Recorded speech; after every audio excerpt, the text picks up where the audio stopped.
বাংলাদেশে পীর ও মাজার সংস্কৃতি দীর্ঘদিনের ঐতিহ্যের অংশ।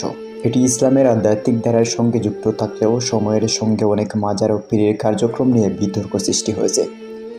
কিছু মাজার শত নৈতিক শিক্ষা প্রচারের জায়গা হলেও অনেক ক্ষেত্রে তা ভণ্ডামি, কুসংস্কারের কেন্দ্রস্থল হয়ে উঠেছে। জকিগঞ্জ ল্যান্ড সার্ভে অফিস, আপনাদের সবাইকে স্বাগতম।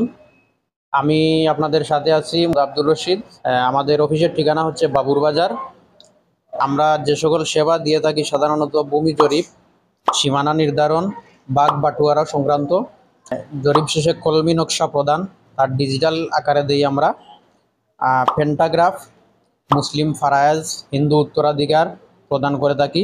ইনামজারি সংক্রান্ত বা ভূমি উন্নয়ন কর সংক্রান্ত সকল পরামর্শ সেবা দিয়ে অনেক থাকি। পীর দাবি করেন তারা অলৌকিক ক্ষমতার অধিকারী, যা তাদের মাধ্যমে মানুষ রোগ নিরাময়, জটিল সমস্যার সমাধান বা ভাগ্য পরিবর্তন করতে পারে। কিন্তু এসব দাবি প্রায়ই প্রমাণহীন এবং ভুয়া।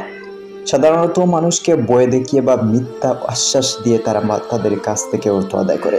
পীরেরা বিভিন্ন সময় তাবিজ, কবজ, পানি পোড়া বিক্রি করে, যা নাকি রোগ মুক্তি, ব্যবসার উন্নতি বা দাম্পত্য সমস্যার সমাধানে কাজ করে। এসব প্রায়ই কোনো কার্যকারিতা ছাড়াই নিছক কুসংস্কার।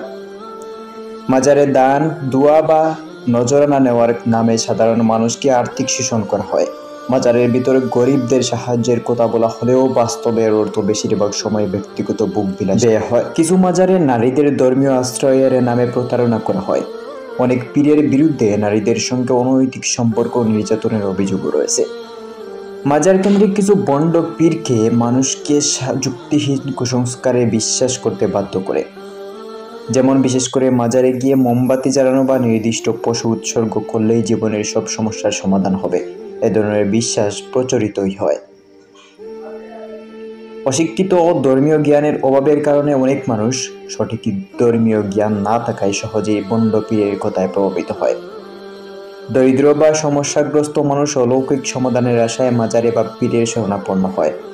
অনেক এলাকায় মাজারকে পবিত্র স্থান হিসেবেও গণ্য করা হয়। সমাজের চাপে মানুষ সেখানে যায় এবং দান খয়রাত করে। কিন্তু আমাদের এগুলো থেকে বেরিয়ে আসতে হবে। ইসলামী শরিয়াহ মতে পীর বা মাজারকে অতিরিক্ত গুরুত্ব দেওয়া নিষিদ্ধ। এ বিষয়ে আলেম ও ইসলামী স্কলারদের মাধ্যমে সচেতনতা বাড়ানো একান্তই জরুরি। কুসংস্কার দূর করতে শিক্ষারও কোনো বিকল্প নেই। ধর্মীয় ও বিজ্ঞানের সমন্বয়ে যুক্তি নির্ভর শিক্ষা মানুষকে এসব থেকে মুক্ত করতে পারে। শুধু তাই নয়, আইনগত বিষয়েও একটু খেয়াল করা জরুরি। ভণ্ড পীরের বিপক্ষে কঠোর আইনি ব্যবস্থা নেওয়া দরকার, বিশেষ করে যারা শোষণ ও অপরাধমূলক কাজের সঙ্গে জড়িত। এদিকে জনমত গঠনও আরও বেশি জরুরি। সামাজিক আন্দোলন ও প্রচারের মাধ্যমে মাজার ও পীরদের আসল চেহারা উন্মোচন করা প্রয়োজন। আর তারই ধারাবাহিকতায় আজকের এই ভিডিওটি শেয়ার করে আপনিও এই সাথে যুক্ত হয়ে যান। সমাজকে দেখিয়ে দেন কিভাবে একটি মাজারে ভণ্ডামি কার্যক্রম চালু রয়েছে এবং চলেই যাচ্ছে। সবশেষে আমরা বলবো, পীরের মাজারকে অতিরিক্ত ভক্তি করার কোনোই প্রয়োজন নেই, যা সম্পূর্ণ ইসলামী আদর্শের পরিপন্থী। পীরের মাজার যদি পীরও হয়ে থাকেন, তাহলে পীরের মতো পীর ছিলেন, যেখানে শিরক, কুফরের মতো এবং কুসংস্কার ছড়িয়ে বেড়ানো মানুষগুলো ইসলামের প্রকাশ্য শত্রু। এদের কাছ থেকে আমাদের বেঁচে থাকতে হবে, পরিবারকে বাঁচাতে হবে, সমাজকেও বাঁচাতে হবে।